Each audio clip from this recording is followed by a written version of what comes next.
มาสบายดีไอ้น้องสาว PCP ลาวเบิดทุกคนเนาะสบายดีไอ้น้องผู้ที่มีใจมากครับเกี่ยวกับ PCP เนาะ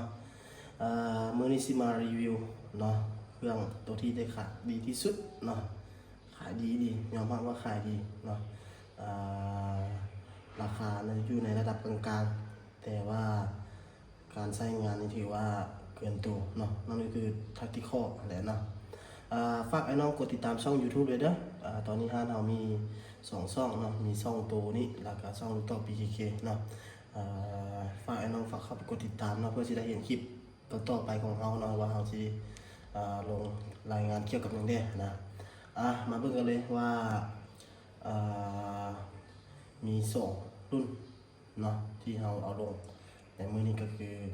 ดากอน09กับ Tactical เนาะดากอน09ละแม่น10.5 ล้าน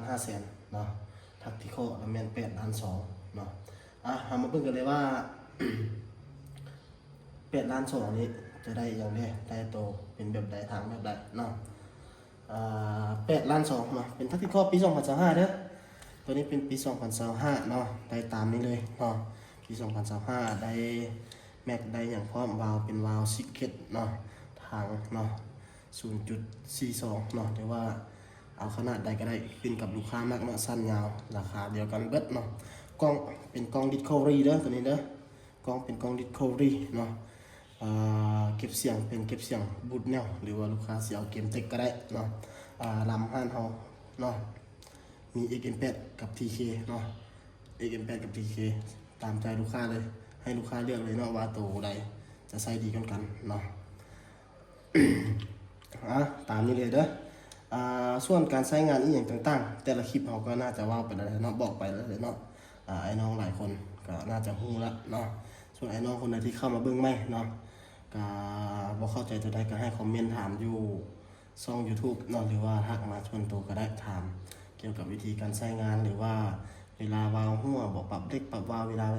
เครื่องมีปัญหาอย่างต่างๆเนาะให้ทักมาเลยเดี๋ยวเราสิแนะนำให้เลยเนาะสำหรับรุ่นต่อไปเนาะเป็นรุ่นที่เข้ามาใหม่เนาะกำลังเข้ามาหลายเนาะ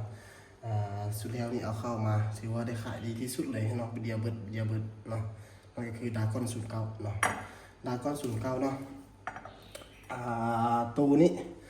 เข้ามาชุดนี้แม่นฮานเฮาเนาะมีการเปลี่ยนแปลงเนาะสร้างเปลี่ยนแปลงเพราะว่าเข้ามาเทื่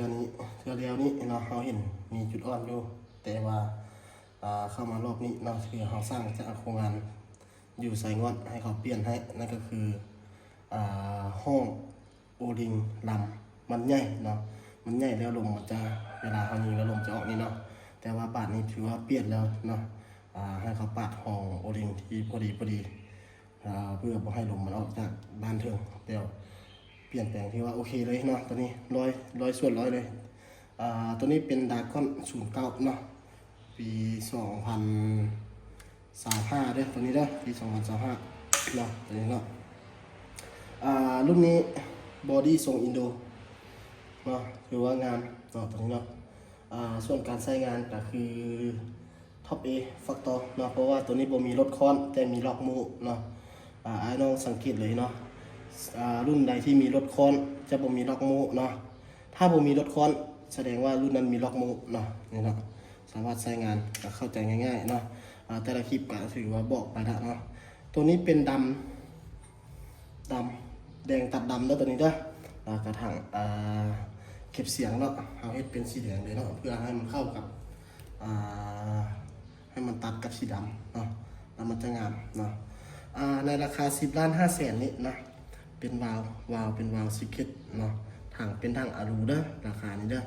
ถังเป็นถังอะลูคนม้วนเนาะกล้องเป็นกล้อง Discovery ลำแม่น XM8 เนาะในราคานี้เนาะทั้ง2บอกนี้บอกว่าสิเป็น10.5 ล้านหรือว่า8.2 ล้านเนาะแถมเขาจะแถมไปให้ลูกปืนให้กับนึงเนาะโปโลนึง5เอาเบิดแล้วเด้อกาวเข้าสู่อาทิตย์ใหม่แล้วเนาะแล้วก็ได้สูบพร้อมเด้อไอ้น้องเอาไปถือว่าพร้อมใช้งานได้เลยเนาะไอ้น้องเอาไปถือว่าพร้อมใช้งานได้เลยใช้งานได้เนาะปกติเนาะส่วนอะไรมีปัญหาก็ลูกค้าแซดมาเลยเคลมมาเอาเคลมให้เนาะเราสามารถหาเปลี่ยนให้ได้เนาะเปลี่ยนให้ได้ทุกอย่างครับประกันให้เฉพาะเครื่องอย่างต่างๆเนาะ เขารับประกันให้6 เดือนรับประกันให้6 เดือนแล้วก็มีแต่ล้ำเนาะรับประกันให้1 ปีเต็มเนาะไอ้น้องคนใดสนใจให้ทักมาทางเบอร์โทรเดี๋ยวเขาจะฝากไว้ถึงหน้าจอแล้วก็หัวข้อของขายเครื่องมือนี้เนาะขอขอบใจ